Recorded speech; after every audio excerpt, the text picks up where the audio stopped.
मित्रों नमस्कार। मित्रों, नवरात्र में लोग दुर्गा सप्तशती का तरह तरह से पाठ करते हैं। कुछ लोग हिंदी में पढ़ते हैं, कुछ अपनी भाषाओं में पढ़ते हैं, कुछ लोग संस्कृत में पढ़ते हैं, कुछ लोग सस्वर पाठ करते हैं। दुर्गा सप्तशती के बहुत सारे रहस्य हैं। बहुत से लोग इन रहस्यों को जानते हैं, बहुत से लोग इन रहस्यों को नहीं जानते हैं और पुस्तक से पाठ करने लगते हैं। मित्रों, दुर्गा सप्तशती के विषय में कुछ रहस्य की जानकारी होना आवश्यक है, नहीं तो दुर्गा सप्तशती का जो पाठ किया जाता है इसका कोई भी फल नहीं मिलता है। ये पूरी तरह निष्फल हो जाती है। किसी भी कर्म का फल तो अवश्य ही आता है, लेकिन जैसा कर्म होता है वैसा ही फल आता है। जब दुर्गा सप्तशती का जो नियम है उस नियम को पूर्ण नहीं किया जाता है तो दुर्गा सप्तशती का सिर्फ आध्यात्मिक लाभ मिलता है, भौतिक लाभ नहीं मिलता। यानी कि उनकी जो भौतिक कामनाओं से जुड़ा हुआ लाभ होता है वो नहीं प्राप्त हो पाता है। सिर्फ आध्यात्मिक लाभ ही प्राप्त हो पाता है, भक्ति ही सिर्फ प्राप्त हो पाती है।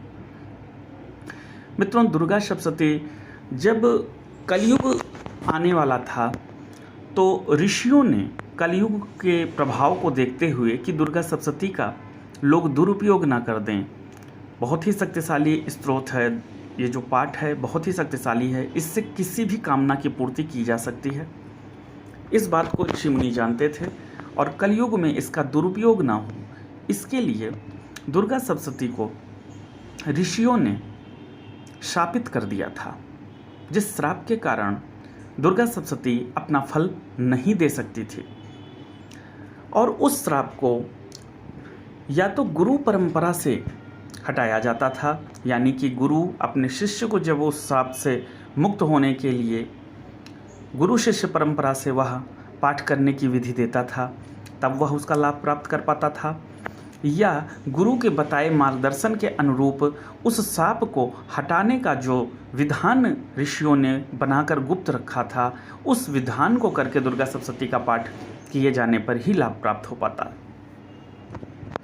मित्रों, जब भी कभी दुर्गा सप्तशती का आप किसी भी उद्देश्य या कामना के लिए पूर्ति के लिए आप पाठ कर रहे हैं तो सबसे पहले दुर्गा सप्तशती का शाप विमोचन करना आवश्यक होता है। जब आप दुर्गा सप्तशती को शाप विमोचन कर देते हैं तो वह पाठ आपका शाप से मुक्त हो जाता है और तब जाकर उस श्राप से मुक्ति मिलने के कारण आप उसका जिस भी इच्छा, जिस भी कामना से पाठ करते हैं वह पाठ आपका पूर्ण होता है, वह कामना आपकी पूर्ण होती है। तो मित्रों, दुर्गा सप्तशती की दो बहुत बड़े रहस्य हैं। पहली चीज़, सप्तशती का पाठ करने से पहले श्राप विमोचन करना बहुत आवश्यक है, जो कि गीता प्रेस की जो दुर्गा सप्तशती है गोरखपुर से जो निकलती है, प्रकाशित होती है, उसमें श्राप विमोचन आपको दुर्गा सप्तशती में प्राप्त हो जाएगा। वहाँ से पूरे विधि पूर्वक दुर्गा सप्तशती का श्राप विमोचन करें और गलती से भी इसको किसी भी गलत उद्देश्य से इस सप्तशती का पाठ ना करें, अन्यथा इसके घातक परिणाम भी होते हैं, क्योंकि यह महालक्ष्मी, महाकाली, महासरस्वती तीनों ही सतरजगुण, तीनों ही रूपों में ये पुस्तक की जो साधना शक्ति होती है वह तैयार होती है। तो तम की जब भी साधनाएं होती हैं, अगर वह गलत कार्यों के लिए की जाती हैं तो जो भी व्यक्ति इसका दुरुपयोग करता है स्वतः ही वह नष्ट होता है, क्योंकि यह वैदिक सत, रज और तम तीनों ही विद्याओं में मौजूद हैं। तीनों ही तत्वों से मिलकर के यह सप्तशती तैयार होती है।